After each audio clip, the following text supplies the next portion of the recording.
How's it, guys? This is Dayvy FPL and welcome back to another Fantasy Premier League video here on my channel. Now in this video we're going to be going over the team selection for the upcoming Game Week 19 as well as taking a reflection on the disastrous Game Week of Game Week 18. Game Week 18, I knew it was going to be quite a low scoring affair, but I think I wasn't expecting this bad of a game week. I know a lot of people have quite low scores here, so we'll be talking about how to kind of bounce back from a disaster recovery plan and see how we're going to be getting on in Game Week 19. Thank you to OneFootball for sponsoring this video.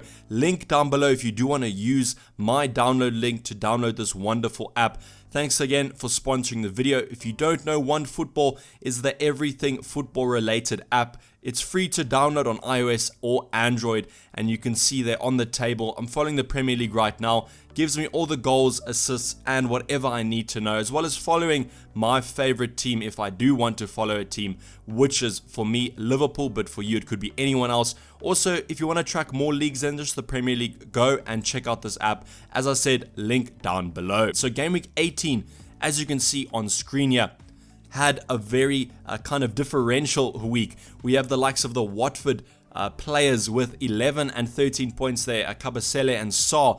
A little bit of a surprising victory over Man United, whether you think that was an upset or not. We also have Henderson with his 12 points with that assist that he got for Sheffield United's only goal, as well as the likes of Chelsea, Alonso and Willian doing quite well.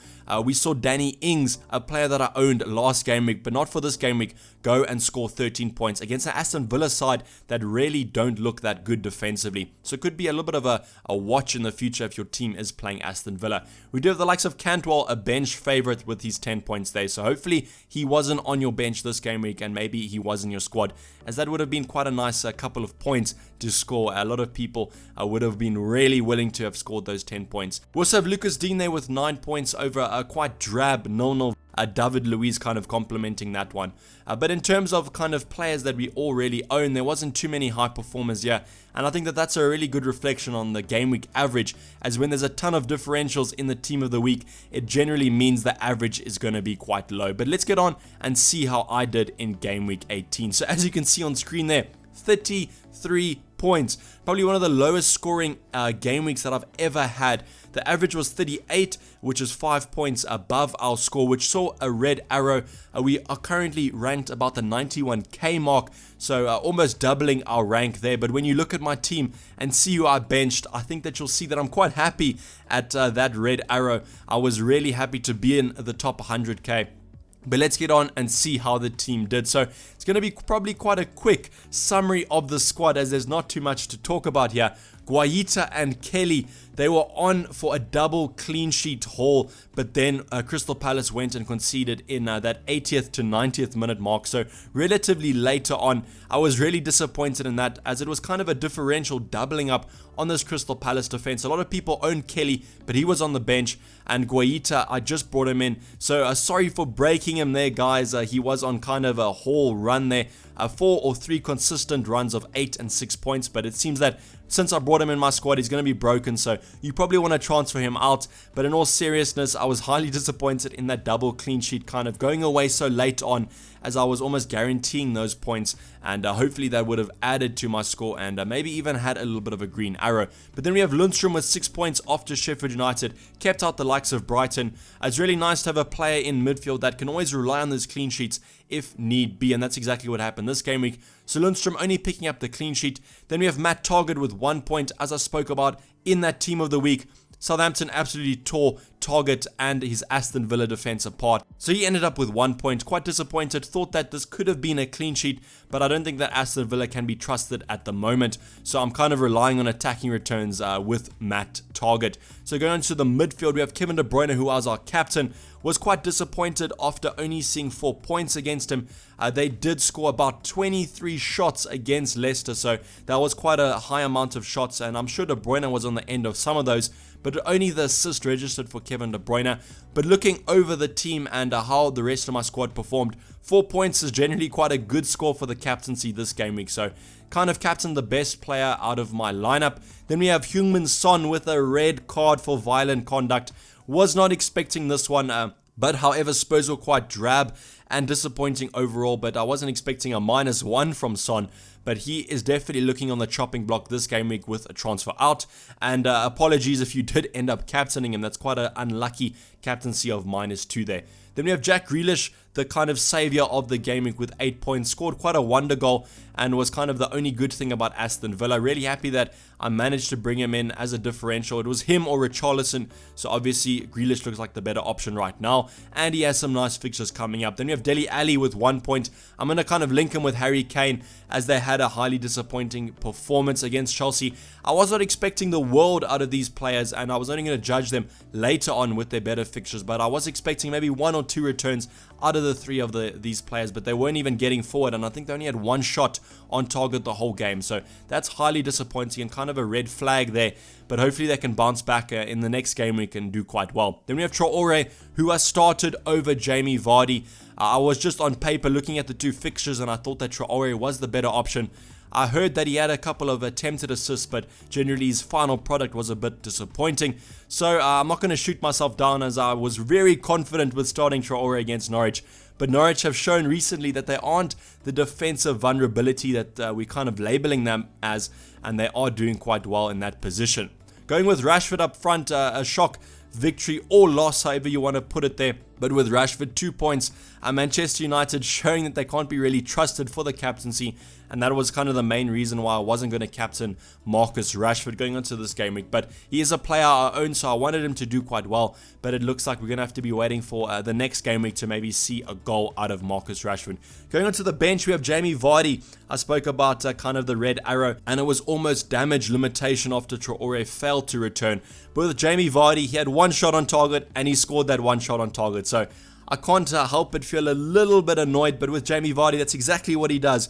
Only needs 1 shot on target, and then he still does well. So I'm not really shooting myself in the foot too much, because I was really confident about this decision, and I always go with my gut. Unfortunately, my gut was quite bad this game week. Rico on the bench with 1 point, and then Sionku with 0.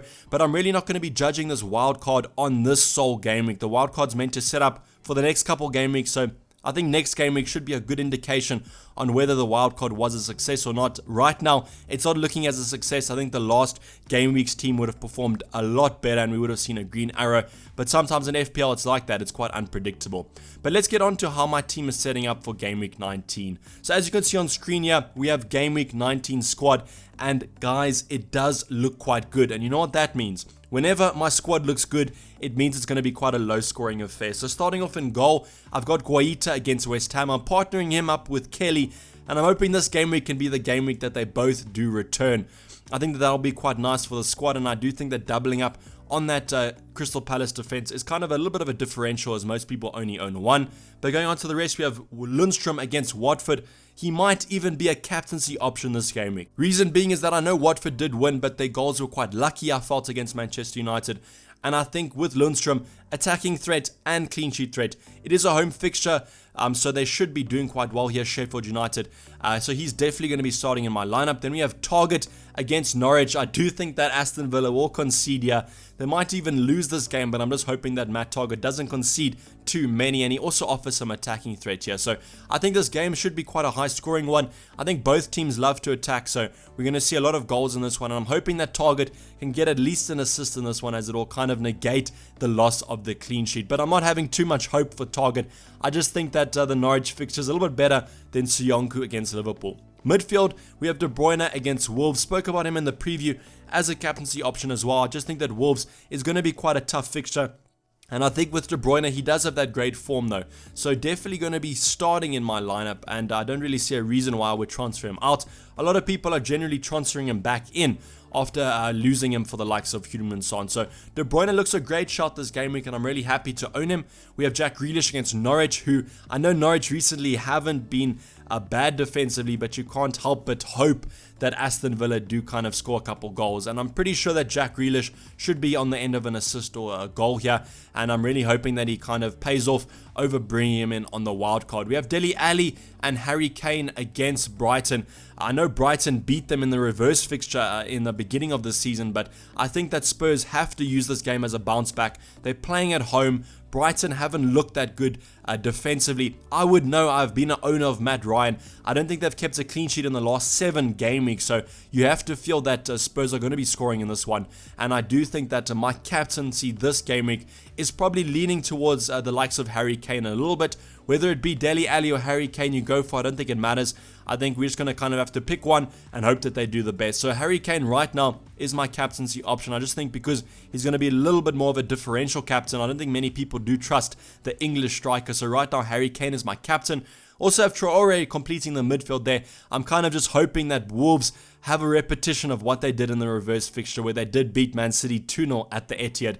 So I'm playing Traore here as I just favor him over the likes of Soyuncu.